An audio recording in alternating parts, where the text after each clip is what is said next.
Let's start things off with a bit of a psychological mystery. We all have goals, right? We all have dreams. We all have this really clear picture in our heads of who we want to be. Yet so many of us feel completely stuck in life. I mean, we know exactly what would make us happier, healthier, and more successful, but it feels like there's this invisible force just holding us back. Well, welcome to this explainer. Today, we're going to unpack the fascinating science and psychology behind why we get stuck, and, much more importantly, how to actually break free. Okay, let's dive into this. Have you ever felt totally paralyzed despite knowing exactly what you need to do to improve your life? Like, you know you should start that project, you know you should stick to that new healthy habit, you know you need to make a change, but you just don't. It's incredibly frustrating, isn't it? We just sit there wondering what mysterious force is working against us. Naturally, our brains immediately look outward for the culprit. We say it's bad timing, it's bad luck, toxic people, difficult situations, a poor economy, a noisy neighbor. We literally list off every single external excuse we can possibly find. But what if the truth is far more uncomfortable? What if the reason your life isn't changing isn't your circumstances, your past, or other people? What if the problem is actually you? More specifically, what if you are both the problem and the solution? To really understand this, we have to introduce a concept: the hidden enemy. The absolute biggest hurdle in your life isn't the outside world at all. It's a version of you that is actively choosing comfort over change. It's a version of you that prioritizes feeling safe over dealing with uncertainty.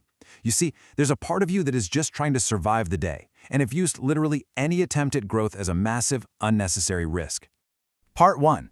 The science of being stuck.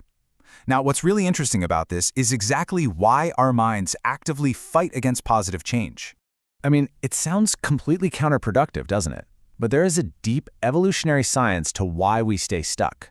To understand the mechanics of our brains, we have to realize this absolutely crucial, empathetic reframing of how we view ourselves.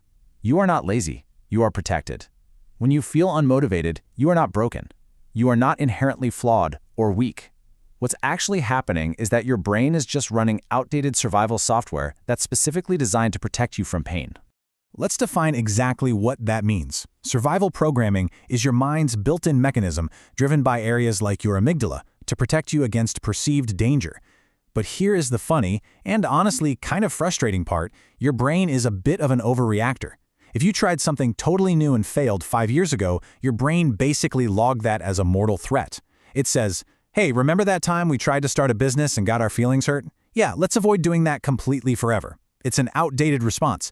So it's not weakness. It is literally just a very confused bodyguard. And this brilliantly illustrates a core conflict in human psychology.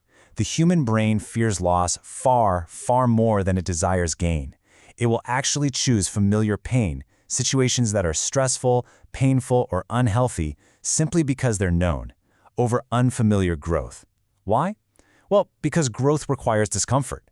It requires entering total uncertainty. Your mind essentially says, sure, we're miserable here, but at least we know exactly how to be miserable. It's safe. Part 2. The self-sabotage trap. This leads us directly into a phase of our psychology that drives all of us crazy. We've all been here. You're finally making progress, you're hitting your stride, things are looking up, and then, boom, you inexplicably ruin it.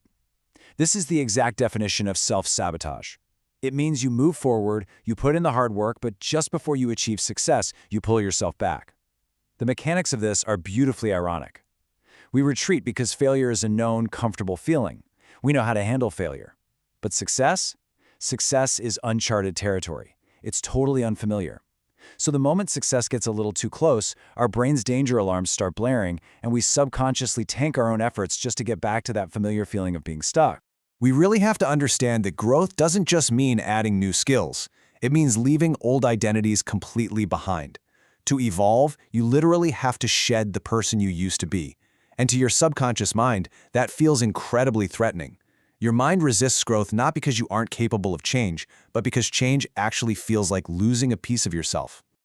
Part 3. Your step-by-step action plan. Let's move on and see how this builds. We've diagnosed the problem, and we know the science. Now let's pivot from theoretical psychology to highly practical daily execution. Because just understanding the hidden enemy is really only half the battle. Now we have to actually do something about it.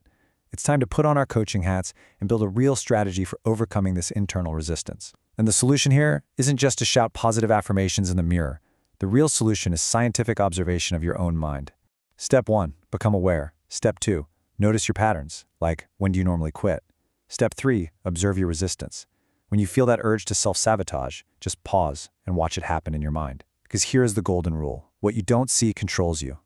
By observing the resistance, you take away its power over you. Part 4. Conquering the Internal Mountain.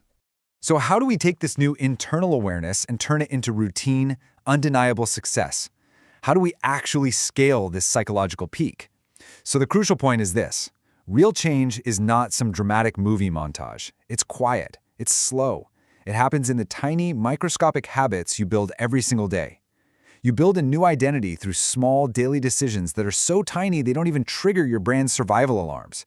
Just show up today. Just try again today. Just don't quit today. That is exactly how uncomfortable growth slowly, almost invisibly, turns into routine success.